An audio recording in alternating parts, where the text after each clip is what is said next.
가라지와 알곡. 마태복음 13장. 천국은 좋은 씨를 제밭에 뿌린 사람과 같으니 그 원수가 와서 곡식 가운데 가라지를 덧뿌리고 갔더니 결실할 때에 가라지도 보이거늘 우리가 가서 이것을 뽑기를 원하시나이까. 가만두어라. 가라지를 뽑다가 곡식까지 뽑을까 염려하노라. 둘 다 추수 때까지 함께 자라게 두어라. 추수 때에 추수꾼들에게 가라지는 먼저 거두어 불사르게 단으로 묶고 곡식은 모아 내 곳간에 넣으라 하리라. 36절. 제자들이 나아와 가로되 밭의 가라지의 비유를 우리에게 설명하여 주소서. 대답하여 가라사대 좋은 씨를 뿌리는 이는 인자여 밭은 세상이요 좋은 씨는 천국의 아들들이요 가라지를 심은 원수는 마귀요 추수 때는 세상 끝이요 추수꾼들은 천사들이니 그런즉 가라지를 거두어 불에 사르는 것 같이 세상 끝에도 그러하리라. 가라지와 알곡 비유의 완전한 예언 성취는 세상 끝에 이루어지는 것이기에 이제는 그 때가 찼고 추수 때인 초막절이 시작되었습니다. 가라지와 알곡 예언이 하나님의 교회가 세워지고 모두 성취가 된 것인 줄 생각하는 사람들이 많은데 이는 온전한 진리를 못 보기 때문인 것입니다.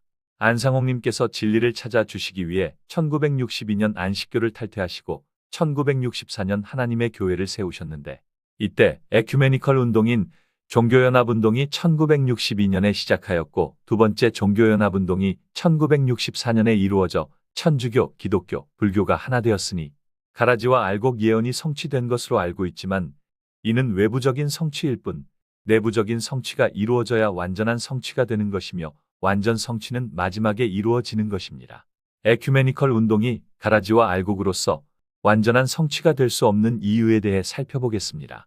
가라지라 함은 곡식과 겉모습이 흡사해 잘 구분이 안 되는 것이 가라지인데 천주교, 기독교, 불교는 하나님의 교회와 비슷하거나 같은 것이 하나도 없다는 것이 첫 번째 이유며 곡식과 가라지는 같은 공간에 함께 자라서 그 뿌리까지 엉켜 있는 것이 가라지인 것인데 천주교, 기독교, 불교는 서로 다른 종파 서로 다른 모습을 하고 있어 가라지들끼리도 모습이 다를 뿐 아니라 하나님의 교회와 같은 공간에서 자라고 있지 않다는 것 역시 가라지가 될 수 없는 세 번째 이유며 가라지 알곡은 세상 끝에 가려지는 것인데 세상 끝에 대해 말씀 주시길 마태복음 24장 이 천국 복음이 모든 민족에게 증거되기 위하여 온 세상에 전파되리니 그제야 끝이 오리라. 세상 끝이라 함은 이처럼 복음이 모든 민족에게 전파가 되고 나서인데 안상홍님 1964년 하나님의 교회를 세울 때는 국내조차 다 전파되지 못한 상태였으므로 가라지와 알곡이 가려지는 세상 끝이 될 수 없는 것이 네 번째 이유입니다. 그럼 실제 가라지 알곡의 완전한 성취인 내부적인 예언들을 살펴보겠습니다.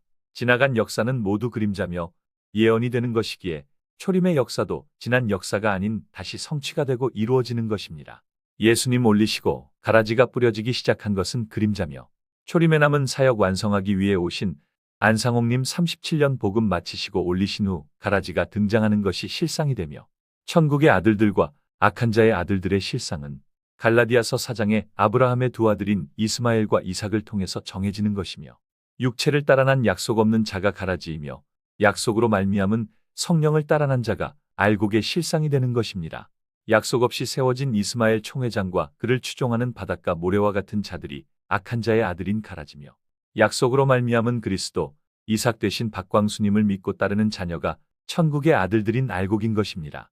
그래서 아브라함의 씨가 다 그 자녀가 아니라 오직 이삭으로부터 난 자라야 내 씨라 칭하리라 하신 말씀대로 세상 끝에는 반드시 그리스도가 오지 않고서는 알곡이 있을 수 없는 것입니다.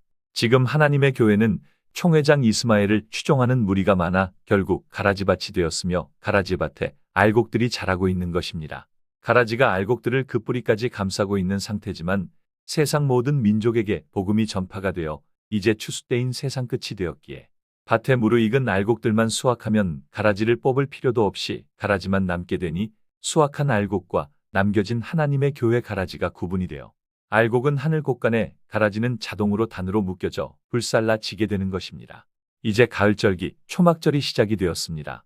예언대로 추수꾼들을 통해서 알곡들인 여자의 남은 자손은 한 알도 땅에 떨어짐 없이 모두 하늘 곳간에 들여지게 될 것이며 가라지 역시 예언대로 하나도 빠짐없이 모두 단으로 묶여 불살라 지게 되는 것입니다.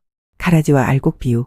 마태복음 13장. 천국은 좋은 씨를 제밭에 뿌린 사람과 같으니 사람들이 잘 때에 그 원수가 와서 곡식 가운데 가라지를 덧뿌리고 갔더니 싹이 나고 결실할 때에 가라지도 보이거늘 우리가 가서 이것을 뽑기를 원하시나이까. 가만두어라. 가라지를 뽑다가 곡식까지 뽑을까 염려하노라.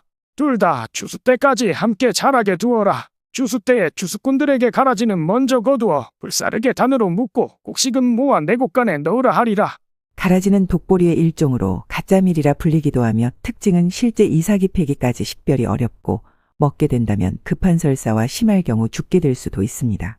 농부가 구별해서 뽑는다 하더라도 그 뿌리가 밀의 뿌리와 엉켜 있어서 밀 줄기까지 뽑히게 되므로 경험이 많은 농부는 추수 때까지 독보리를 놓아둔다고 합니다. 가라지는 위장의 귀재이지만 아무리 위장을 하고 있어도 이삭이 패기 때, 즉 이삭이 나오면 위장하고 있던 가라지는 드러나게 되는 게 자연의 이치입니다.